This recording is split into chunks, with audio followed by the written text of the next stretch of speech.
Tanggalan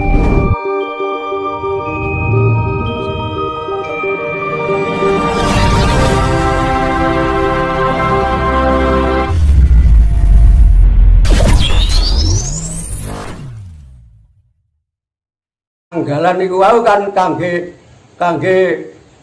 tiyang Jawa dadi kangge pitungan, penanggalan. Dadi ini kan penanggalan satu suro. Niku kan jatuh nggone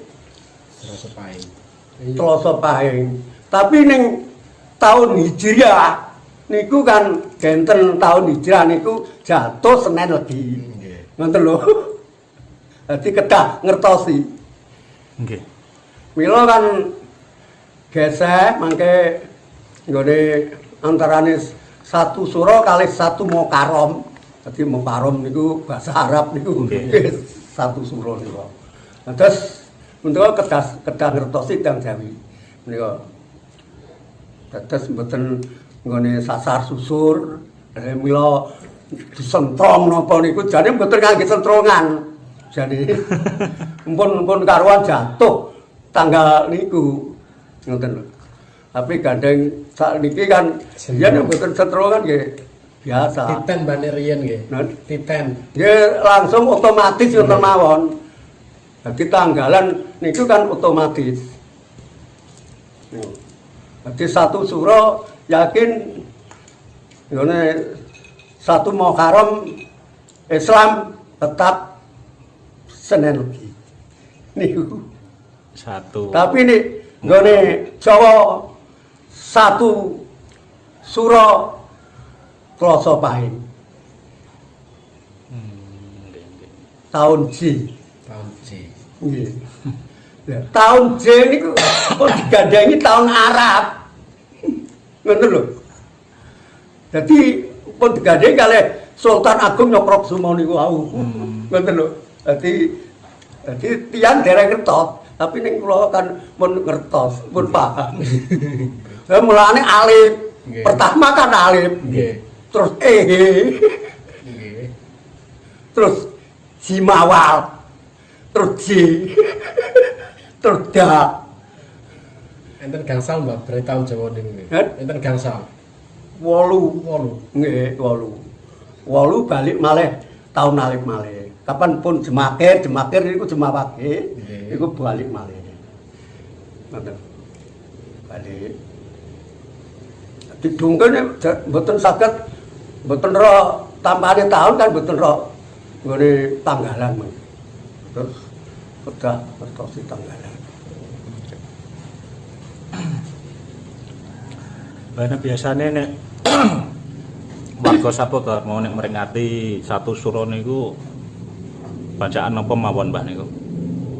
Nek ten saged boten bacaan. Oh, mboten nggih. Ten griya mawon minangka riyaya.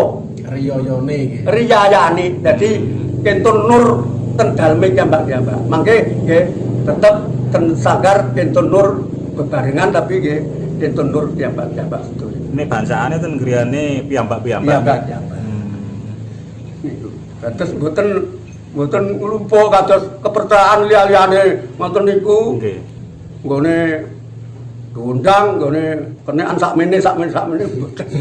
Dadi cukup nggone mergi napa wawarahe wani urip kanthi kapitayan saka kekuatane dhewe.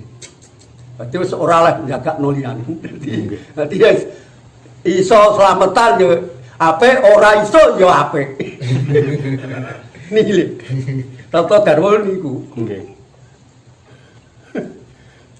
Terus biasanya nek sasi suro ngoten niku Mbah. Tiyang Jawi terus kan ngumbah gaman Mbah nggih. Oh nggih. Ngumbah gaman niku pripun Mbah maksude gaman sing pripun sing diumbah niku? Niku gaman niku kan satu suro dadang-dadang nyuwun diumbah, nyuwun dipenlengani. Niku zaman ngene empu-empu niku kan gaweane empu. Empu niku nggih sekti soale empu niku ngene tirakat. Nggih. Tirakate malah luar biasa.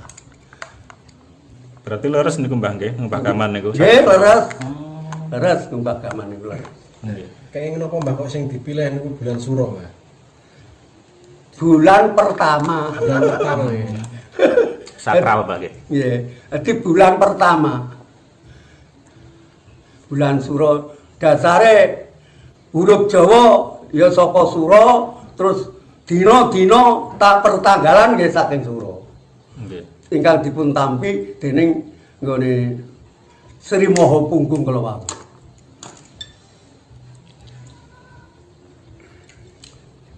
Nah, terus nek enten sejarah nggone Aji Saka nggone boten asli Jawa niku pancen klentu.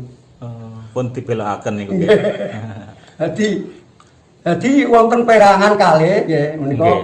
Aji Saka Bali niku mulane wonten Hindu. Nggih. Niku. Dadi Aji Saka Hindu niki Aji Saka Jawa. Dadi sing Jawa niki Aji Saka Jawa. Nggih, saking ngene Prabu Sri Maha Punggung. Terutawi Prabu ngene Ajar Padat Sadura.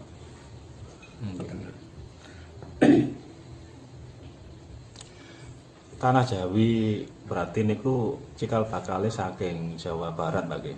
Saking Jawa Barat. Jawa Barat ngetan-ngetan dugi Jawa Timur. Nggih. Niku. Sing nampi wahyu pertama nggih Aji Saka niku. Nggih, Aji Saka niku. Huruf Jawa niku. Lah huruf Jawa niku kangge patokan cagake jagat. Nah, sing nemokno niki ajaran Saptodharma. Dadi jagating pribadi. Nggih. Mergi napa dipun paringi dawuh kalih ingkang mukuwaos. Ngoten lho. Mulangane nek ngene wayang nek meruat kala niku kan huruf Jawa diwalik. Kenging napa Mbah kok diwalik niku? Nun? Kenging napa kok diwalik? Lah nggih wong pancena wayang nggih. Nggih. Nggih niku anune pakeme. Dadi pakeme ngaten niku. Mila kepercayaan niku nggih nek wantun niku nggih tetep wonten bebendune nek mboten ngertos kados Saptodharma. Enten balake wonten. Dadi nek Saptodharma mboten napa-napa Saptodharma gone simbole Semar, Semar Dewa Manijawanta wonten ing Madya Jawa mboten napa-napa. Bathara Kala kalah karo Pak Idene. Gitu. Nggih, terus Mbah. Lah liyane kepercayaan liyane kan mboten gadah Semar. Nggih. Ngoten lho. Dadi nek ngruwat kathik kendel-kendel ruwat niku kenik bambudune ngalah. Tapi nek Saptodharma mboten. Mergo Saptodharma dipun utus maringi obor tiyang pepotengan, maringi teken tiyang ingkang klunyonen, maringi payung tiyang ingkang kudanan. Niku. Mboten napa-napa. Nggih. Ben ten kene ajaran Saptodharma niku nek terose kan setiap sasi Suro niku wonten ritual ruwat kala bendu banget niku. Nggih. Tiap anu kan parwatan kala bendu kan diperwat piyambak-piyambak. Nggih. Dateng nggone daleme piyambak-piyambak. Parwatan kala bendu. Niku boten niku, Mbah. Saged diruwat piyambak napa kedah niku kedah sesepuh sing ngruwat? Oh, nek warga Saptodharma nggih nggone diruwat piyambak. Lah kecuali ning tiyang nih kan nggone diruwat nek mboten nyuwun pagrir niku kan sing ngruwat nggih nggone tiyang Saptodharma ning nyuwun Saptodharma. Ngoten. Berarti nek sing dereng mlebet warga Saptodharma niku kedahe sesepuh Saptodharma sing ngruwat nggih. Nggih. Lah mangke elmune dipundi? Nggih. Kan mboten kertos. Wong elmune batin. Nggih terus kan nganyarno niku Mbah nggih. Nganyarno sik napa? Tiap satu suro niki dianyarake. Nggih. 3 Janur kali 1 ketupan niku nggih. Nggih. Terus ngene langsung dinem pening langsung parwatan kala bendu. Berarti niku Tiap-tiap. setiap tahun niku gantos Mbah nggih. Gantos tiap tahun. Nggih tiap tahun nggih nggone parwatan kala bendu, masang parwatan kala bendu maneh. Tapi namun terlawang niku mawon. Nek sing isor pun mboten. Nggih. Sing idon pun anu tadi namung ngriku mawon dipun ruwat pembaruan. Dianyarne Mbak nggih. Nggih.